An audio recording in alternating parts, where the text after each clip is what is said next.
Neste verão, decidi fazer alguns turnos da noite no meu emprego atual de tempo integral, simplesmente porque ele paga mais e porque sou um estudante universitário afogado em dívidas estudantis. Há cerca de 2 semanas, na rara ocasião em que consigo dormir no horário em que o sol desaparece, entre 3h30 e 4 da manhã, fui subitamente acordado por um som alto. Como eu estava meio dormindo, sinceramente não sabia o que era exatamente o som, então pensei que fosse um dos meus vizinhos deixando cair alguma coisa, pois moro em um apartamento com paredes muito finas, então tentei voltar a dormir. Após cerca de 10 minutos deitado com os olhos fechados, ouço o som novamente. Mas dessa vez estou bem acordado e reconheço o som imediatamente. Alguém estava batendo na minha janela.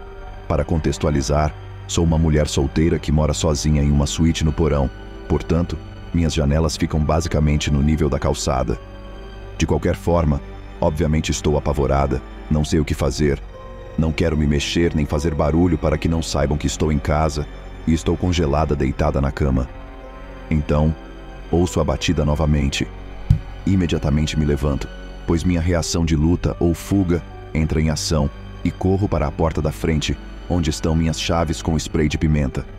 As chaves tilintam e fazem um barulho perceptível, e as batidas começam a ficar mais intensas e altas. É nesse momento que percebo que a janela com tela ao lado da minha cama está quase toda aberta porque meu gato gosta de sentar na beirada e esqueci de fechá-la e trancá-la. Começo a me apavorar, já com muita ansiedade, e procuro meu celular para o caso de precisar ligar para a polícia. Como sou muito desastrada e estou tremendo de ansiedade, deixo o telefone cair no chão e a pessoa que está na minha janela começa a passar as unhas ou um objeto pontiagudo pela tela. Percebo que as intenções dessa pessoa são entrar ou me assustar. Então, como uma idiota e sem pensar, corro para a janela o mais rápido que posso, fecho-a e tranco-a, evitando olhar para fora, para quem quer que fosse. As batidas param e eu espero cerca de meia hora sem ouvir nenhuma batida. Deito-me novamente e volto a dormir. Na manhã seguinte, sinceramente, não conseguia acreditar que isso havia acontecido comigo. Comecei a pensar que talvez tivesse sido um sonho.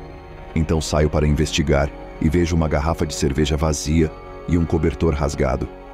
Mandei uma mensagem de texto para o meu único amigo que sabe onde moro e perguntei se eles estavam brincando comigo.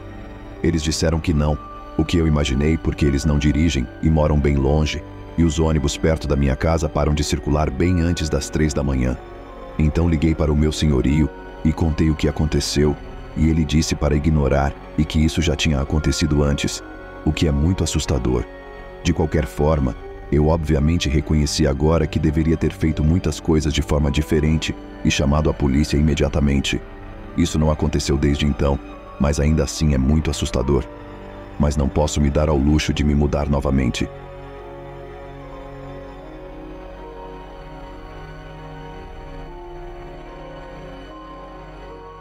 Quando minha esposa e eu estávamos procurando casas, fomos a uma casa que ficava em uma parte bastante movimentada da cidade, mas meio que escondida da estrada principal. A parte externa era bonita, com uma grande propriedade, belas árvores, mas o quintal dava para a rua principal, de modo que era possível ouvir o tráfego. Isso nos desanimou, mas todos nós tivemos que dirigir um pouco para chegar lá e dissemos: vamos pelo menos ver. Os proprietários já haviam desocupado a maior parte da casa, com exceção dos móveis planejados para exibição. O andar de cima era medíocre. Tapetes velhos, papel de parede ultrapassado, cozinha antiga. Não ficamos impressionados, mas continuamos a andar sabendo que poderíamos baixar o preço com base no que vimos. A última coisa que tínhamos que ver era o porão, ao qual se chegava pelos fundos da cozinha. Quando cheguei ao topo dos degraus, senti algo. Talvez fosse o sentido de aranha, não sei. Não sou do tipo de pessoa que sente coisas. Minha esposa é muito aberta ao sobrenatural e ao paranormal, e sentiu a mesma coisa. Eu estava no degrau mais alto e senti uma sensação estranha. É difícil descrever a sensação, mas ela realmente me fez parar no lugar. Era uma sensação que eu nunca havia sentido.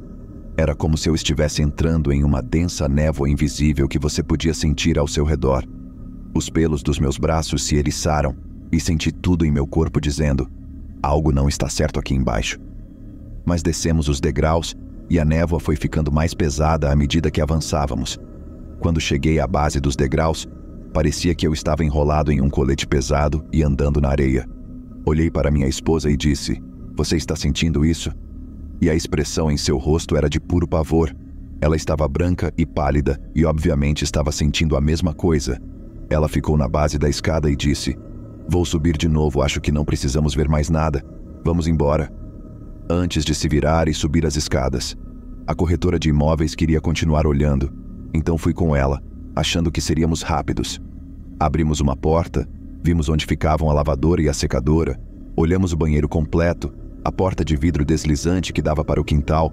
Então ela disse: "Não faço ideia do que seja essa porta", e a abriu. Era uma porta de metal pesado com painel embutido e moldura pintada para combinar com a parede. Nós dois pensamos que talvez fosse um cofre contra incêndio, pois a porta era muito pesada e havia várias fechaduras do lado de fora. Quero dizer, fechaduras pesadas. Abrimos o cofre e o cômodo interno tinha cerca de 1,5 metros por 1,5 metros e era totalmente feito de concreto projetado, mas não me pareceu ter sido feito profissionalmente. Parecia um pouco desleixado e não estava bem alisado como uma instalação profissional. Havia 4 postes de suporte de metal em cada canto do cômodo, a cerca de 5 centímetros das paredes, e eles haviam sido claramente pintados de branco recentemente. O piso e o teto de concreto foram pintados de cinza, e havia uma nova cobertura de metal para o ralo que ficava no centro da sala. As paredes... Juro por Deus que aquelas paredes pareciam ter sido preenchidas com pasta de parede, como se estivessem cobrindo buracos. Mas não eram marcas de buracos. Como se tivessem jogado um pouco de massa e depois alisado. Eram remendos longos e esticados. O primeiro pensamento que tive foi: isso parece marcas de arranhões sendo cobertas. Olhei para as paredes e para os postes, e dava para ver claramente que havia algo esfregando contra os postes, como se o metal tivesse arranhões nos próprios postes. A sensação que tive quando estava olhando para aquela sala me deixou muito mal, como se alguma coisa demoníaca estivesse acontecendo ali. Se eu tivesse visto apenas uma foto da sala, não teria pensado em nada. Mas estando lá, pessoalmente, a maneira como aquele quarto me fez sentir era como se algo estivesse guardado lá. Algo vivo que não era para estar ali. Eu poderia facilmente ter olhado para uma foto, mesmo que alguém apontasse as coisas e pensasse: talvez fosse um quarto de privado para os proprietários. Mas não era uma sensação de: este cômodo era para diversão mútua. Se é que isso faz sentido. Fechei a porta, e quando ela se fechou, tive uma sensação avassaladora de pânico, de medo, de corra.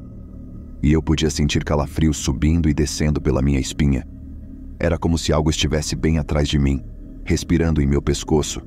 Não era a minha corretora de imóveis. Ela estava ao meu lado, especulando que o cômodo poderia ter sido um cofre contra incêndio improvisado. Mas a sensação e a impressão geral eram de que definitivamente não havia boas intenções.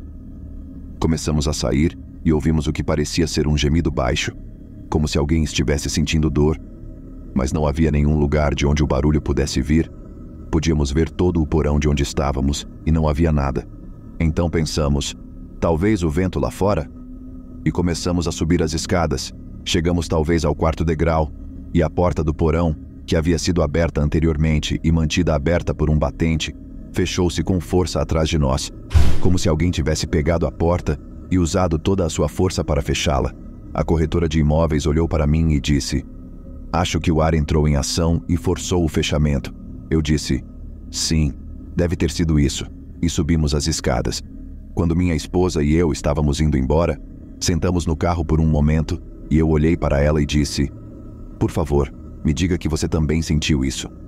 Perguntei o que ela viu, e ela disse que no momento em que descia as escadas, havia uma coisa preta, não uma nuvem, nem uma imagem, nem nada, mas apenas uma sombra preta transparente atrás de mim. Ela disse que a coisa era enorme, que me diminuía completamente, como se fosse do chão ao teto do porão, que era bem alto e largo, talvez 2 de mim parados lado a lado. Ela disse que, quando a viu, ficou paralisada, e foi por isso que tentou me convencer a subir com ela. Era algo nada amigável. Ela disse: eu estava com medo de que aquela coisa tentasse machucar você se pudesse. Toda essa experiência me fez mudar minha visão sobre o paranormal.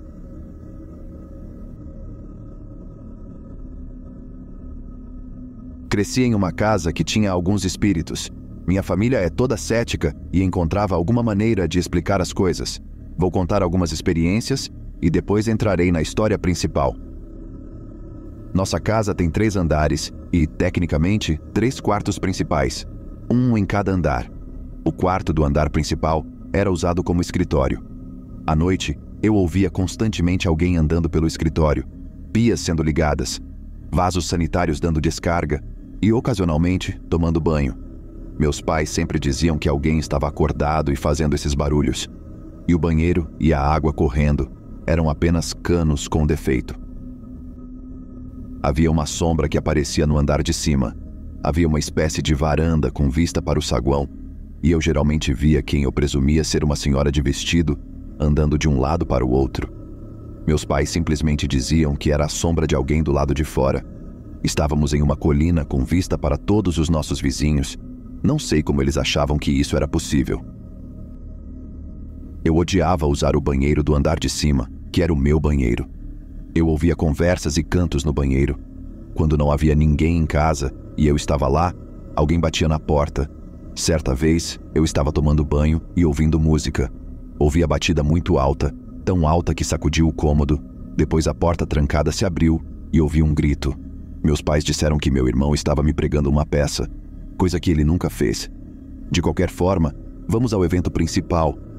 Meu irmão é cerca de 10 anos mais velho do que eu. Ele era o único irmão que morava em casa comigo e com meus pais. Ele tinha o quarto principal no porão. Eu nunca estive no porão, exceto para sair para a garagem, porque ela ficava no porão, ao lado do quarto. Sempre me lembro de me sentir desconfortável lá embaixo, mas eu queria um quarto grande. Então, quando meu irmão se mudou, implorei para meus pais que me deixassem ficar com o quarto dele. E por fim, eles cederam e me deixaram ficar com ele. Mudei todas as minhas coisas para o andar de baixo. Pintei e tudo mais. Eu adorava meu novo quarto.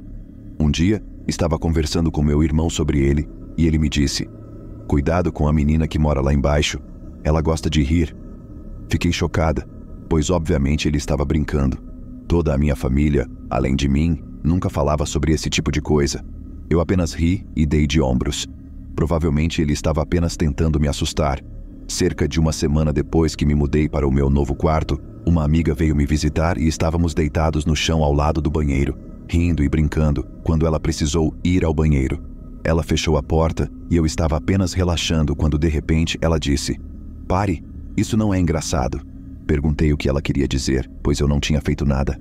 Ela disse que ouviu alguém rindo do lado de fora da porta, mas eu não fiz nada nem ouvi nada. Ela foi embora apavorada, e eu presumi que meu irmão a havia convencido a fazer isso, já que ela gostava do meu irmão. Alguns dias depois, ouvi alguém no meu quarto enquanto estava no chuveiro. Chamei pensando que fosse minha mãe, mas não ouvi nada. Saio, e quando estou vestindo o roupão, ouço uma risadinha de menina e depois: "Está procurando por mim?" Eu me assusto. Abro a porta do meu quarto, mas não há ninguém lá. Verifico a garagem e acabo acionando o alarme da casa, de modo que ninguém poderia ter entrado, saído pelas portas sem que todos soubessem.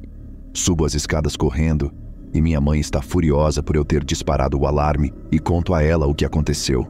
Ela me disse que meu irmão tinha uma história parecida quando nos mudamos, mas não era nada. Liguei para meu irmão e perguntei por que ele havia me dito para tomar cuidado com a menina. Ele disse que eu era a garotinha. Ele disse que estava brincando porque você sempre descia as escadas e dava risadinhas muito assustadoras. Eu nunca fiz nada disso. Eu disse isso a ele e ele ficou um pouco assustado.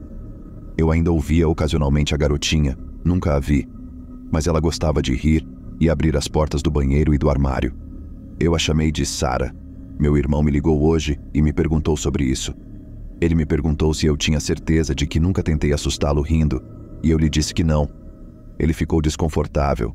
Acho que ele não sabe como lidar com o fato de que nossa casa era levemente assombrada.